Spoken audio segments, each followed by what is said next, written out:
GP দেন, GP দেন। হ্যাঁ, কত করে দেন? 400 টাকা করে দৈনিক কে নেই? যারা আগে লাইনম্যান চালাইছে আগে যারা চালাইছে ওরাই। হ্যাঁ, ঠিক আছে, এই যে চাঁদা দেওয়া তো নিষিদ্ধ, তারপর আপনারা কেন দেন? তারপর দেওয়া নিষিদ্ধ, তারপরে মনে করেন নিলে অনেক কি করার আছে। আসসালামু আলাইকুম। আসসালামু আলাইকুম। ব্যবসা ভালো আছেন? আপনারা কি জিপি টাকা দেন? জিপি টাকা হ্যাঁ দেন তো। মালিক সমাজে 30 টাকা নেয়, ওই যারা লাইনম্যান গাড়ি করে করে দেয় আর 30 টাকা নেয়। সোনার গায়ে ইয়াতে দেন না? দেন তো। এই যে শিকার আসলাম আপনার স্টাফ। না জিপি নাই। হ্যাঁ, জিপি আসছে তো 400 টাকা করে দেন আপনারা। না আরে কি বেশি না কেন? 400 টাকা করে দেন তো। আরে ভাই না, পুরো ভালো করে আমরা গাড়ি চালাতে দাম জানি না। হ্যাঁ, জিপি দিলে দাম ভাই আপনারা আচ্ছা, কম। আগে তো চাঁদা দিতেন আপনারা। আগে নিত, আগে কত করে নিত? জিপি মালিক সমিতি 200 টাকা লাইনে 400 টাকা। আগে 400 নিত, 200 টাকা মালিক সমিতি। এখন 400 টাকা করে দেন, নেয় না 400-500 টাকা করে দিলে ভাড়াটা একটু কমানোর দরকার না? মালিকরা একবার আঙ্গ ইয়ার লগে নাই। তাহলে তো ভাড়াটা একটু কমানোর দরকার ছিল না? ভাড়া তো আগের বারে তাহলে তো লাভ নাকি? চাঁদা তো দেন না, চাঁদা দেন, না চাঁদা দিবেন না, চাঁদা কাউরে দিবেন না, জিপি টাকা কাউরে দিবেন না, কথা বলছেন? কিন্তু ভাড়াটা একটু কমাতে হবে না? ভাড়া কম, এটা তেল তো রঙ কমে নাই।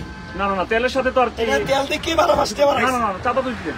আর ভাই চাঁদা না, এটা মালিক সমিতি, এটা মালিক রানে, মালিকরা নেয় না। আর মাস সাজা গাড়ি কি আপনার? না, গাড়ি আমার না। হ্যাঁ, আজকে টাকা দিছেন? আজকে টাকা দিছেন? গেলে নিব, এখন গেলে নিব। ঠিক আছে, আপনি বলে দিবেন মালিককে। মালিক কি এটার, গাড়িটার? গাড়ির মালিক হচ্ছে মুরগাবাড়ের।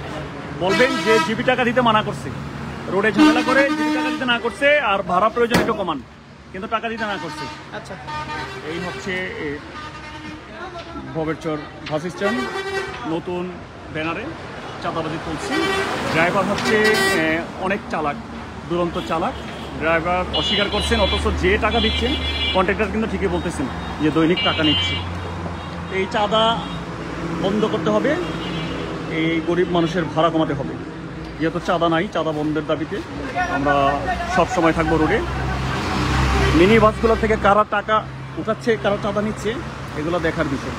যে প্রতিনিয়ত সোনারগাঁ চৌরাস্তা, মোগরাপাড়া, আর এদিকে হচ্ছে বাউশিয়া পাখির মতো কারা চাঁদা উঠাচ্ছে প্রকাশ্যে, তারা দেখার বিষয়। আমরা আরেকটি গাড়িতে দেখব, আপনারা সাথেই থাকুন। এই যে এদিকে চান। ড্রাইভার সাহেব আসসালামু আলাইকুম, ভালো আছেন না? আপনার কি জিপি টাকা দেন? মালিক সমিতি আচ্ছা, কত দেন? কত দেন? মালিক সমিতি আপনারা কি জিপিটা কি চৌরাস্তায় দেন নাকি না গজারিয়া কোথাও জিপি দেন? জীবিকা চৌরাস্তা না পাখির মরণ।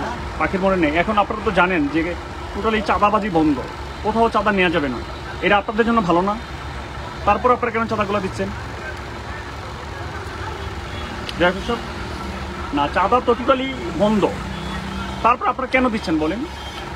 এটা মালিক সমিতিরা গয়াগো খরচ। আপনারা যদি চাঁদাটা না দেন, না দিয়ে সারতে পারেন, ভালো না আপনাদের? ঠিক আছে, তাহলে আপনারা আমাদের বলবেন, আমরা অ্যাকশন করবো। মালিক সমিতিকে বলেন যে আমরা জিপির টাকা দিব না, প্রয়োজন আপনারা ভাড়া কমান, কথা বলছেন নাই? ঠিক আছে, মালিক সমিতি চাঁদা বন্ধ রাখেন। হ্যাঁ বলবেন, তাহলে আজকে আপনি জিপি টাকা দিবেন না। এই হচ্ছে, শুনতে পাচ্ছেন সবাই ভয়ের মধ্যে আছে, যে আওয়ামী লীগের নেতাকর্মীদের ভয়ে যারা আগে চাঁদাগুলো উঠাচ্ছেন এখনও তারাই উঠাচ্ছেন। এদিকে নাম আসা গেছে, আমাদের গজারিয়ার চাঁদা নিচ্ছেন রাসেল এবং আনোয়ার। আমি একটা লং ভিডিও দিব আপনাদের। আমার কথা হচ্ছে, এই যে চাঁদাবাজি, এই যে বাস থেকে 500 থেকে 700 টাকা নেওয়া, এটা কিসের যুক্তি আছে? আমাদের কথা হচ্ছে চাঁদাবাজি বন্ধ চাই, আমরা ভাড়া সঠিক ভাড়া চাই। বেশি ভাড়া নিতে কেন? আপনারা সবাই সজাগ হন, কারা চাঁদা নিচ্ছে, কারা এই রোডে থেকে চাঁদা নিচ্ছে, কেন চাঁদা নিচ্ছে। আমরা চাঁদার বিরুদ্ধে, আপনারা সবাই সজাগ হন। ঘুমের মধ্যে সবাই চাঁদা নিচ্ছে, সোনার গায়ে কারা নিচ্ছেন ওটাও দেখার বিষয়, আর গজারিয়া থেকে কারা চাঁদা উঠাচ্ছেন ওটাও দেখার বিষয়। এই মিনি বাস থেকে মিনি বাস থেকে 500-700 টাকা করে, এখানে 70 থেকে 80টা মিনি বাস, দৈনিক 50-60 হাজার টাকা চাঁদা উঠাচ্ছেন, কারা উঠাচ্ছেন এটা দেখার বিষয়। প্রশাসন অনেকটাই নীরব। প্রশাসন এখন নাকে সরিষার তেল দিয়ে ঘুমাচ্ছে নাকি অজড়িত, তাও দেখতে হবে। আমাদের গজারিয়া, আমরা চাঁদা মুক্ত চাই, চাঁদা মুক্ত সুন্দর একটি গজারিয়া চাই। আমরা গজারে চাঁদা দিব না, চাঁদা নিব না, এটাই হোক আমাদের অঙ্গ।